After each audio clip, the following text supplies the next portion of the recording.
are Anka. Stay tuned for updated real news. Hello, Anka Daily News viewers. How are you? I hope you're all healthy and well. As you know, one of the most important issues on our agenda is the Russia-Ukraine war. This war, which continues in all its reality on the front line, is becoming more and more complicated with each passing day as the conflicts intensify. One of the most difficult aspects of war is managing the people. Under conditions of war, it is crucial to somehow keep the population under control. Otherwise, political mechanisms can become an open target, and the moves politicians make or have made can be met with a public backlash, further complicating matters.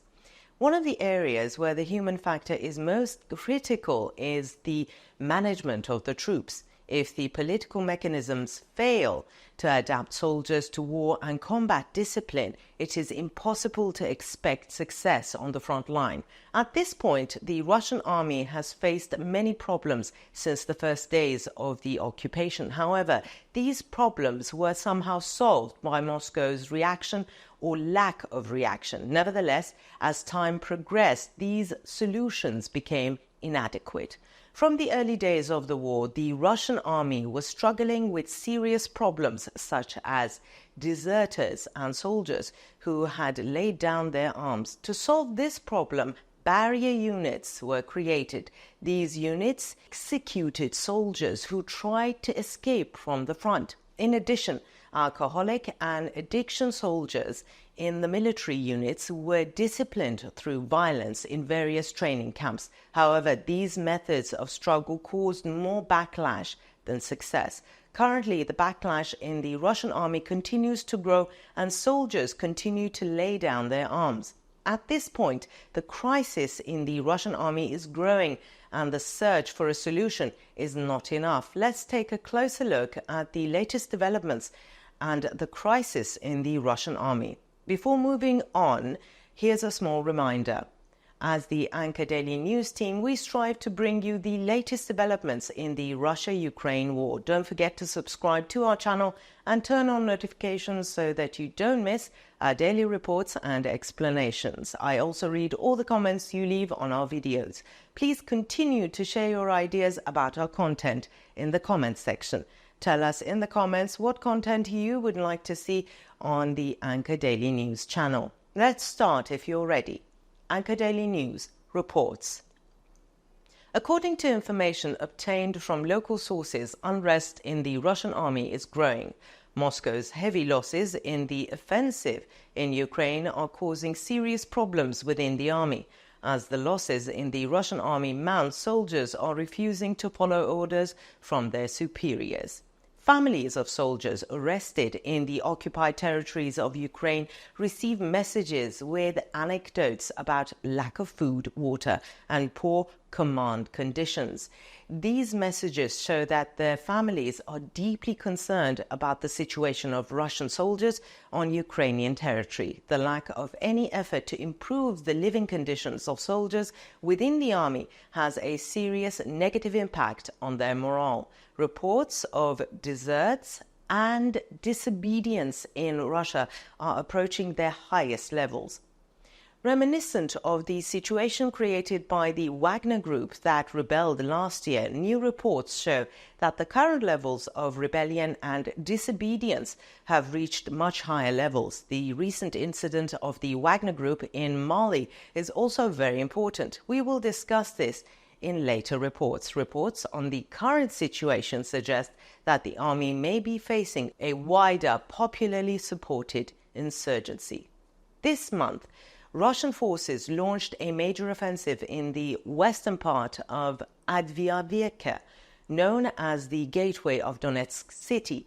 This offensive took place in territory occupied by Russian and proxy forces. On this front line, where fierce fighting has been taking place, Russian troops and neighboring Umansk have suffered significant losses of troops and equipment. These heavy losses led to small-scale mutinies and cases of insubordination among Russian soldiers. According to local sources, there are at least 16 different places in the occupied territories of Ukraine where Russian soldiers have been detained for insubordination.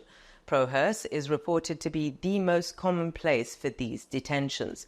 The phones of the detained soldiers were confiscated and all contact with the outside world was cut off. Local sources put the number of detained soldiers at 173, but emphasized that this number is only the tip of the iceberg. The detained soldiers are then transferred to training camps in Russia where they undergo intensive retraining. These training processes involve intense violence and repression. It is reported that the soldiers are subjected to many human rights violations during the redisciplining process.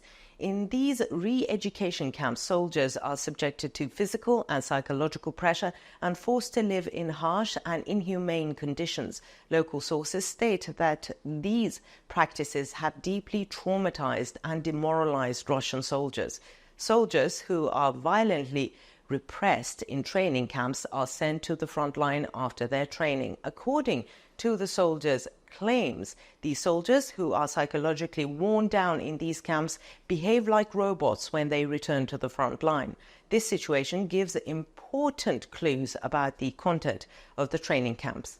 A group of about 50 soldiers from the 15th Motorized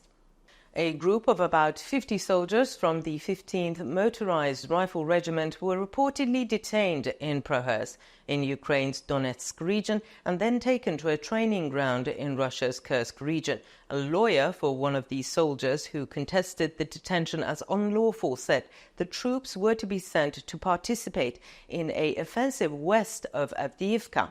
The wife of one of the soldiers said that her husband, who was mobilized, refused to take part in an operation in January, which included a deadly attack on the Ukrainian city of Kharkiv. Afterwards, she said the couple had to deal with many problems. The mother of another soldier said that the Russian troops were depressed and did not know what to do. She said she had difficulty communicating with her son and was very worried about his future, stating that Putin is dragging Russia towards a collapse. The woman said that this war does not belong to Russia. It is understood that these oppressive and coercive processes in the training camps have a profound effect on the behavior and psychological state of the soldiers on the front line. The fact that detained soldiers are sent to training areas raises concerns about the functioning and content of these camps.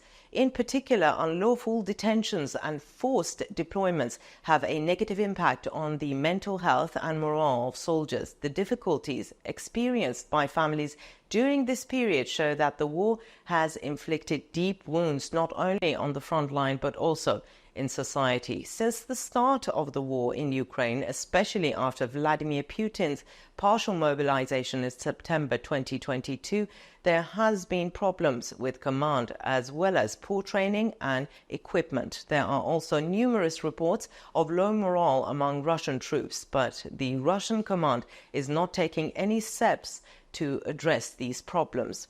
What do you think?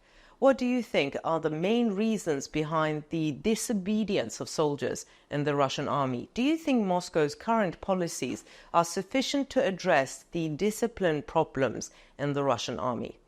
Let us know in the comments. We value your opinions.